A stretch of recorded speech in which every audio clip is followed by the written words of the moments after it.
वाकई प्रधानमंत्री नरेंद्र मोदी की गाड़ी का ट्रैफिक चालान बकाया है? क्या नरेंद्र मोदी ने भी ट्रैफिक नियमों का उल्लंघन किया है? क्या उन्होंने अपनी गाड़ी के चालान अब तक नहीं भरे? क्या वीआईपी लोगों के लिए कानून अलग होता है? क्या उनके ऊपर लगाए गए चालान भी नजरअंदाज कर दिए जाते हैं? ऐसे कई सवाल इन दोनों सोशल मीडिया पर तेजी से घूम रहे हैं। सोशल मीडिया पे यूजर्स नरेंद्र मोदी की गाड़ी को लेकर दावा कर रहे हैं कि इन पर 3 चालान पेंडिंग है, इसलिए पहले अपनी गाड़ी के चालान भरिए, फिर देश की गाड़ी चलाइएगा। क्या प्रधानमंत्री जैसे ऊंचे पद पर बैठे व्यक्ति को भी कानून का पालन नहीं करना चाहिए? क्या उनके लिए नियम कायदे लागू नहीं होते हैं? क्या आम नागरिक की तरह उनसे भी जवाबदेही नहीं मांगी जानी चाहिए? क्या वाकई जिस तरह के दावे सवाल सोशल मीडिया पे किए जा रहे हैं वो सच्चे हैं? इस सवाल का जवाब अब लोग सीधे तौर पर ग्रोक एआई से पूछ रहे हैं और ग्रोक ने इस पूरे मामले की सच्चाई भी सामने लाकर रख दी है।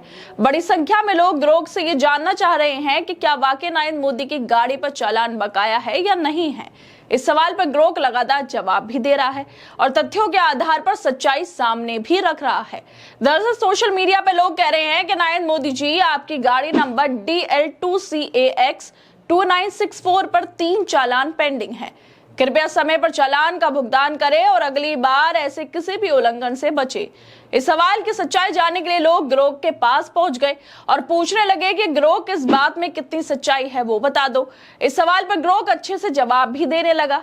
इस पर ग्रोक कहता है कि इस दावे में कितनी सच्चाई है कि DL2CAX 2964 नंबर की गाड़ी जो कथित रूप से नरेंद्र मोदी की है, उस पर 3 ट्रैफिक चालान बकाया है, यह पक्के तौर पर नहीं कहा जा सकता। सोशल मीडिया पे दावा खूब फैल रहा है और गाड़ी की तस्वीर में वीआईपी काफिले की निशानियां हैं जो इसकी संभावना को बढ़ाती है।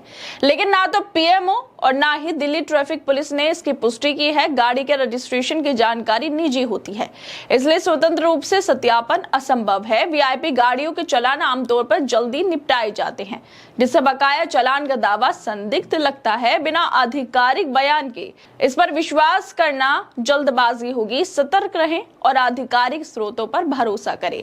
ग्रोक ने तो इस वायरल दावे की सच्चाई सामने रख दी, लेकिन इससे एक बड़ा और जरूरी सवाल खड़ा होता है कि क्या वाकई हमारे देश में वीवीआईपी लोग भी आम नागरिकों की तरह ट्रैफिक चालान भरते हैं, या फिर उनकी गाड़ी कोई भी नियम तोड़े वो सब कुछ उनकी कुर्सी और रुतबे के आगे माफ हो जाता है।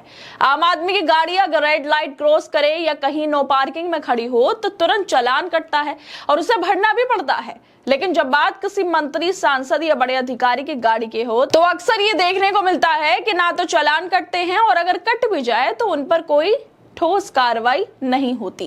क्या वाकई कोई ट्रैफिक हवलदार किसी वीआईपी की गाड़ी को रोक भी सकता है? क्या उन पर भी वही नियम लागू होते हैं जो एक आम नागरिक पर होते हैं? ये सवाल सिर्फ एक गाड़ी के चालान का नहीं है, बल्कि हमारे सिस्टम की उस सोच का भी है जहां ताकत, रुतबा और पद के आधार पर नियमों को नजरअंदाज किया जाता है।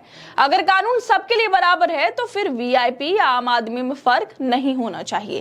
खैर दोस्तों, मोदी जी की गाड़ी को लेकर ग्रोक ने तो कह दिया कि नरेंद्र मोदी की गाड़ी के 3 ट्रैफिक चालान बकाया है, ये पक्के तौर पर नहीं कहा जा सकता।